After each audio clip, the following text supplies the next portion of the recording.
अस्सलाम वालेकुम। मौसम चेक करो जी ज़रा। मौसम ज़रा जी भी गर्मी कोई नहीं रही ते मौसम इतना सोहना मतलब बदल ही बदल ते हवा ही हवा चलनी पई है ते मतलब कि गर्मी ते गई ते सर्दी आइयां बस मौजां ही मौजां होन ते फिर तक्को ज़रा कितनियां सोहनियां ठंडियां हवावां पियां चलनियां।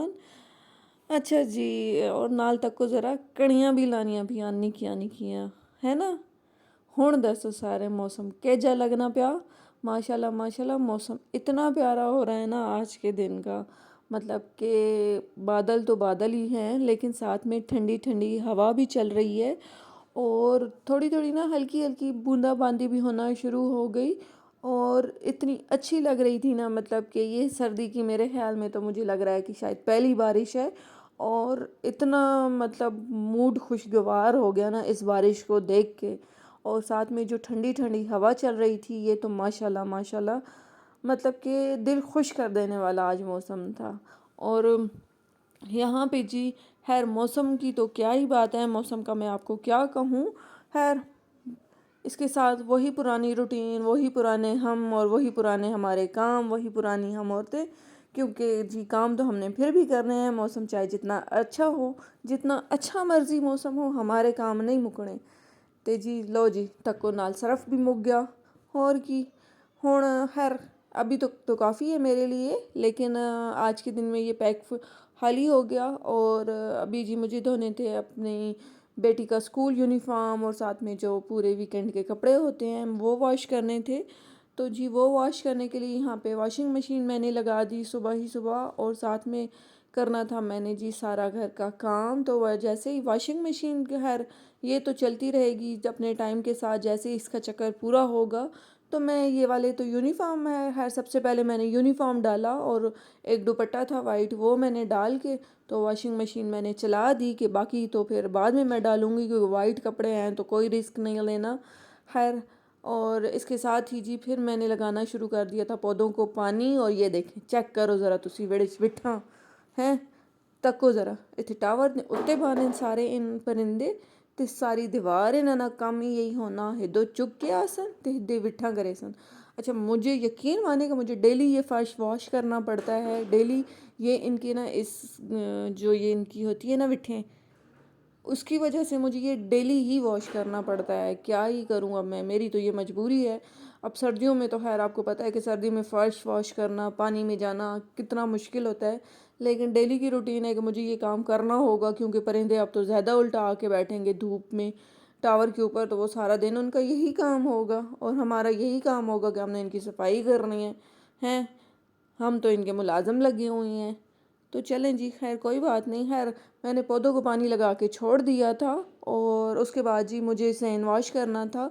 तो जल्दी जल्दी से यहाँ पे मैंने कहा कि पहले सहन की सफाई अच्छे से कर लें। और आपको पता है कि जहाँ पे ये पॉट्स पड़े होते हैं पौधों वाले तो इनके नीचे से सफाई करना बहुत ही एक मुश्किल काम होता है, डेली ही मुझे ये करनी होती है। खैर तो पहले तो सबसे पहले मैंने कहा कि आपको बाकी काम तो खैर मैं बाद में दिखाऊंगी, डिटेल में ज़रा मैं दिखाऊं कि मैं काम कैसे करती हूँ। और अभी मैं यहाँ पे अपने फ़र्श की सफाई जैसे ही मैंने कंप्लीट की, सफाइयाँ वगैरह कंप्लीट की, तो बाकी काम तो खैर मैं बाद में आपसे आज की शेयर करूँगी। ये मैंने आपको कल बताया था कि मैं आपसे शेयर करूँगी अपनी खीर की रेसिपी। और ये है कि सखवानी खीर, पिशावरी की सखवानी खीर, और ये इतने मज़े की होती है ना। खैर इसका नाम मैंने नया रखा है रसमलाई खीर क्योंकि इसमें मैंने एक इंग्रेडिएंट ऐसा डाला है जिसकी वजह से मुझे ये लगा कि इसका नाम रसमलाई होना चाहिए। तो जी चलते हैं अपनी रेसिपी की तरफ। यहाँ पे मैंने 1.5 kg दूध लिया था और उसके अंदर मैंने सब्ज़ इलायची का पाउडर डाल दिया था और उसको बॉयल होने के लिए छोड़ दिया था। और अच्छा जी रसमलाई मैंने इसका नाम क्यों रखा, क्योंकि इसके अंदर मैंने शामिल की हैं रस। और चावल जो थे वो मैंने बिल्कुल थोड़े से लिए थे और उनको भिगो के मैंने छोड़ दिया था। तकरीबन 3 टेबलस्पून थे वो मैंने लिया था। और उनको तकरीबन मैंने 15-20 मिनट भिगो के छोड़ा था। तो उसके बाद जी मैंने वो राइस लिए थे और उनको अच्छी तरह उनका पेस्ट बना लिया था, ठीक है, इस तरह ब्लेंड करके। और उसके जब पेस्ट बन गया तो उसी के अंदर फिर मैंने तकरीबन 3 मैंने ली थी रसें, ठीक है, जो केक रस होती है, तो वो मैंने ली, तो उसको भी मैंने उसके साथ ही ना पेस्ट बना लिया था और इसके अंदर मैं जी साथ ही इसकी शामिल कर दूँगी।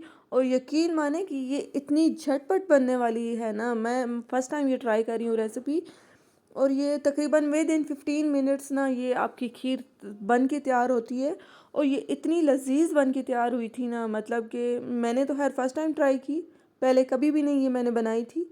तो जब शाम को मैं भाई और सब ने खाई, तो मतलब भाई को तो मेरी इतनी अच्छी लगी कि मतलब वो तो तकरीबन ना नॉर्मली उन्होंने 3 मरतबा हमसे ली कि मुझे और डाल दे, मुझे और डाल दे, मतलब उनको हो गया था कि उनको पसंद आई है तो वो ज़्यादा ले रहे हैं।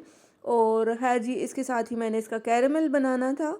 शुगर मैंने डायरेक्ट ऐड नहीं की थी, तो कैरेमल बनाने के लिए यहाँ पे शुगर जो थी उसको मैंने एक छोटा सा फ्राइंग पैन है उसमें डाल के तो उसको मेल्ट होने के लिए छोड़ दिया था।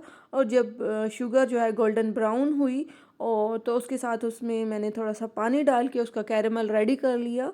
और यहाँ पे जब खीर ना पक गई, तो उसके अंदर फिर मैंने ये कैरेमल ऐड कर दिया था। और खैर एक्स्ट्रा तो इसके अंदर मैं बादाम वगैरह या कुछ ऐड नहीं करूँगी, क्योंकि मेरे घर में हैं बच्चे, ठीक है, भांजे हैं, भांजी है, भतीजी है, तो मतलब कि वो जब उनके मुंह में नट्स इस तरह आते हैं तो वो बिल्कुल पसंद नहीं करते।